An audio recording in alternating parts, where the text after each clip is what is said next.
요한복음 5장 1절에서 9절입니다.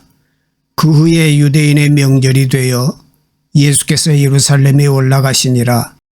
예루살렘에 있는 양문 곁에 히브리 말로 베데스다라 하는 못이 있는데 거기 행각 5이 있고 그 안에 많은 병자, 맹인, 다리 저는 사람, 혈기 마른 사람들이 누워 물의 움직임을 기다리니 이는 천사가 가끔 못에 내려와 물을 움직이게 하는데 움직인 후에 먼저 들어가는 자는 어떤 병에 걸렸든지 낫게 되밀어라. 거기 38해 된 병자가 있더라. 예수께서 그 누운 것을 보시고 병이 벌써 오래된 줄 아시고 이르시되 내가 낫고자 하느냐. 병자가 대답하되 주여 물이 움직일 때에 나를 못에 넣어주는 사람이 없어 내가 가는 동안에 다른 사람이 먼저 내려가나이다. 예수께서 이르시되 일어나 내 자리를 들고 걸어가라 하시니 그 사람이 곧 나아서 자리를 들고 걸어가니라. 아멘. 여러분, 이런 경험을 해보셨나요? 어딘가를 다치거나 병에 걸려서 아팠던 경험이죠. 살아가면서 단 한 번도 아픈 적이 없었던 사람이 있을까요? 만약 그 아픔이 계속 진행되고 있다고 생각해 보십시오. 아무리 가벼운 질병이라도 그 고통이 길어진다면 쉽지 않지요. 질병, 긴 시간 가지고 있다는 것은 고통스럽고 어려운 일일 것입니다. 낫는 방법이 보이지 않고 고통이 매일 반복되는 거지요. 아침에 눈을 뜨며 오늘은 조금 나을까 했는데 똑같은 겁니다. 이게 반복이 되면 아침에 눈을 뜨는 게 얼마나 무섭겠어요. 몸도 마음도 점점 더 망가져 갈 것입니다. 그러다 보면 곁에 있는 사람들의 반응도 달라지겠지요. 처음엔 안타까워했겠지만 점차 그 아픔을 모른 척 하게 되는 그런 깊은 외로움도 찾아오게 될 것입니다. 오랜 시간 병을 가지고 있다는 것은 참 슬픈 일이지요. 성경을 보니 이런 깊은 아픔을 가지고 있던 한 사람이 나옵니다. 그는 오랜 시간 아팠어요. 그러다가 베데스다라는 곳에 대한 소문을 들었습니다. 그곳에서 놀라운 치유가 일어난다고 합니다. 그 소문을 조금 더 자세히 들어보니 천사가 내려와 그 물을 움직이게 했을 때 그 물 속으로 가장 먼저 들어가는 사람은 병이 낫는다는 것입니다. 진짜로 그런 일이 일어날까? 그 남자는 믿기 힘들었지만 뭐라도 해야 하잖아요. 지푸라기라도 잡는 심정으로 그곳을 찾아갔습니다. 일단 그곳 이름도 베데스다, 은혜의 집이라는 뜻이잖아요. 비참한 자기 삶에 기적과 은혜가 일어나길 소망하며 그곳을 찾아갔습니다. 막상 그곳에 갔더니 자신과 같은 처지인 사람들이 참 많았습니다. 성경이 이렇게 기록하지요. 그 안에 많은 병자, 맹인, 다리 저는 사람, 혈기 마른 사람들이 누워 물의 움직임을 기다리니 이렇게 기록하고 있어요. 거기 있는 사람들은 모두 저마다 견디기 힘든 아픔이 있었고 저마다 꼭 치유되어야 하는 이유가 있었습니다. 비슷한 처지이다 보니 서로 남일 같지 않았겠지요. 때로는 위로하고 때로는 격려하며 기적을 바라는 하루하루를 보냈습니다. 원하는 것은 모두 똑같았습니다. 천사가 물을 움직일 때 내가 가장 먼저 들어가기를. 하루는 같이 있던 사람이 보이지 않습니다. 소문에는 그가 치료되어 집으로 돌아갔다는 것입니다. 진짜 기적이 일어나는구나. 남자는 희망을 발견했겠지요. 이제 치유될 일이 얼마 안 남은 것 같아요. 방법을 찾았으니까요. 다음번엔 내가 가장 먼저 들어가면 되는 것입니다. 그렇게 이 남자의 시간은 무려 38년이 흘렀습니다. 38년. 너무나 긴 시간이지요. 긴 시간 동안 한 가지 소망을 바라고 있었는데 그 소망은 점차 절망이 됐을 것입니다. 그리고 원망이 찾아오지요. 보통은 실패가 반복될 때 이유를 찾습니다. 왜 그랬지? 왜 치유되지 못했지? 아, 내가 게을렀어. 정신 바짝 차리고 물만 보고 있었어야 했는데. 아, 내가 준비가 부족했어. 빨리 움직일 수 있도록 준비해 놨어야 했는데. 그런데 이렇게 계속 이유를 찾으며 보완하는데도 안 되면 그때는 어떻게 되지요? 원망의 대상을 찾습니다. 남자는 그 대상을 찾았습니다. 바로 저것들 때문이야. 나 몰래 나를 속이고 나보다 먼저 저 물에 들어가는 저놈들 때문이야. 처음엔 같은 아픔을 나누며 격려하던 동료들이었을 거예요. 그런데 이제는 경쟁자에 불과한 것입니다. 그것도 아주 얄밉고 비겁한, 내가 치료받을 기회를 빼앗아간 원수 같은 사람들이 된 것이지요. 그들과 같이 있고 싶겠습니까? 그래도 어쩔 수 없는 거죠. 떠날 수는 없잖아요. 자기도 먼저 들어가서 이겨야 하니까요. 치유를 받아야 하니까요. 주변에 있는 저 얄미운 원수들하고 같이 있고 싶지 않지만 같이 있어야 됩니다. 여러분, 함께 있기 힘든 사람과 함께 있어야 하는 곳, 이곳을 뭐라 하지요? 지옥이라고 하지요. 그런데 여기는 베데스다입니다. 은혜의 집이요. 소망을 바라보고 찾아온 장소가 원수들로 둘러싸인 지옥이 되어버렸습니다. 여러분은 어떻게 생각하시나요? 우리가 사는 이 땅은 천국 같습니까? 지옥 같습니까? 정답은 없어요. 어떤 사람은 너무 힘들어서 지옥 같다고 하고 어떤 사람은 너무 힘든데도 천국 같다고 할 수 있으니까요. 그런데 우리가 지옥을 만드는 방법은 알 것 같습니다. 자신의 모든 기쁨을 비교에 두고 모든 소망을 경쟁에 두는 것입니다. 남들보다 앞서가면, 남들보다 잘나면, 남들보다 뛰어나면 나는 괜찮을 거야. 많은 사람들이 경쟁에 소망을 둡니다. 자신이 그리는 천국 혹은 낙원을 경쟁을 통해 얻을 수 있다고 생각합니다. 이를 위해 정말 열심히 살아가지요.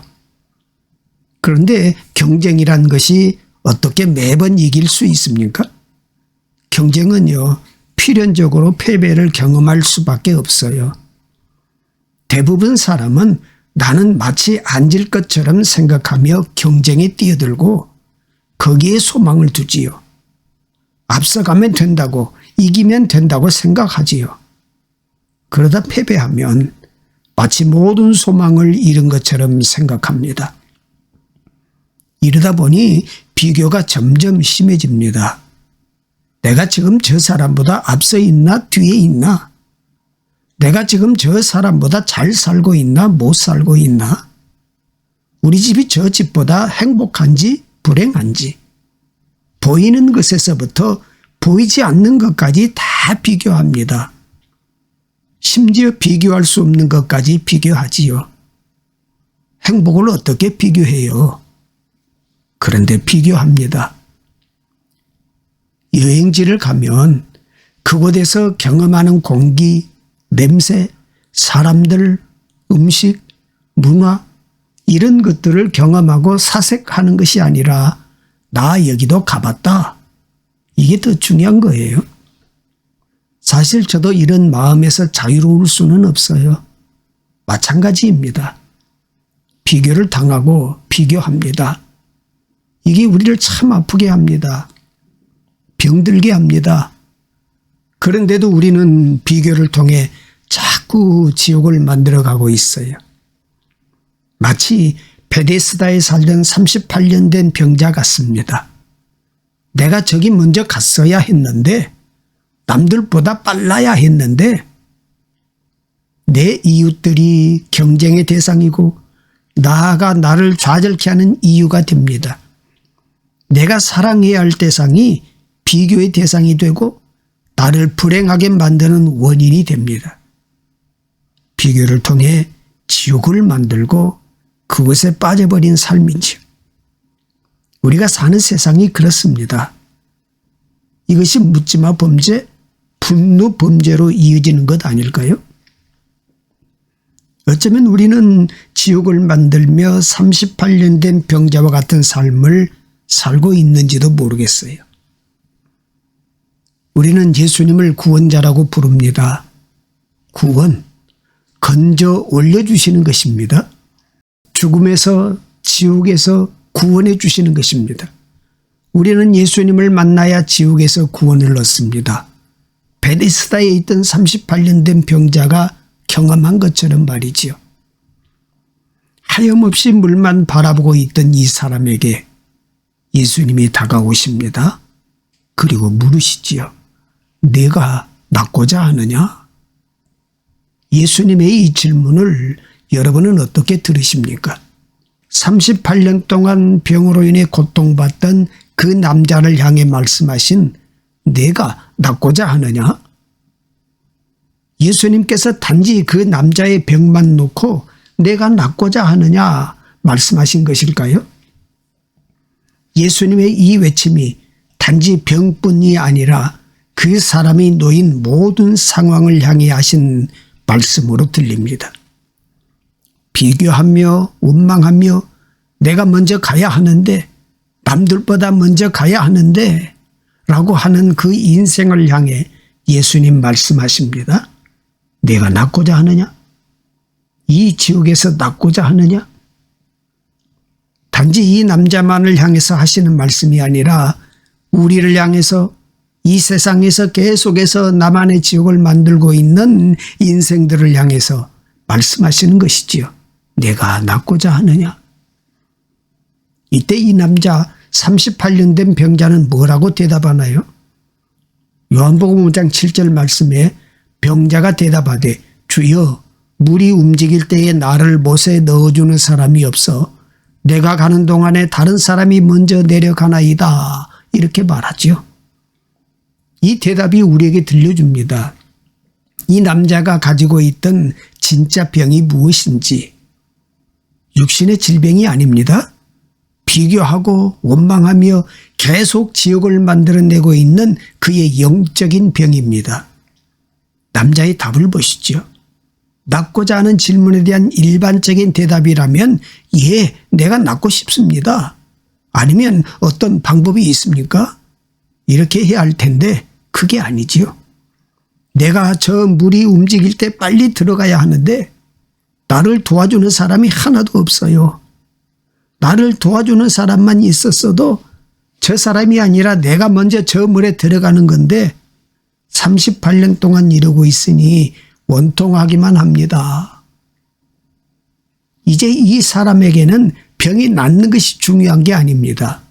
내가 먼저 들어가야 하는데, 내가 남들보다 먼저 가야 하는데, 내가 이겨야 하는데, 그래야 내가 남들보다 행복해질 수 있는데 이것만 중요한 것입니다.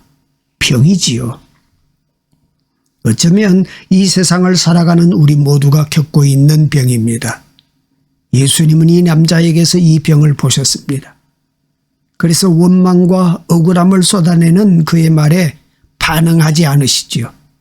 대신 선포하시지요. 일어나 내 자리를 들고 걸어가라. 할렐루야.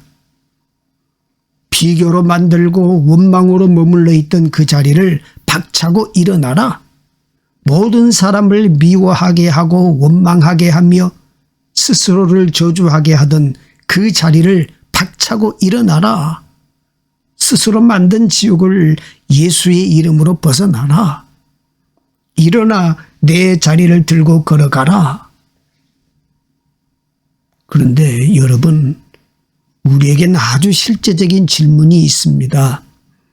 우리는 이 땅을 사는 동안 비교를 완전히 지워낼 수 있을까요?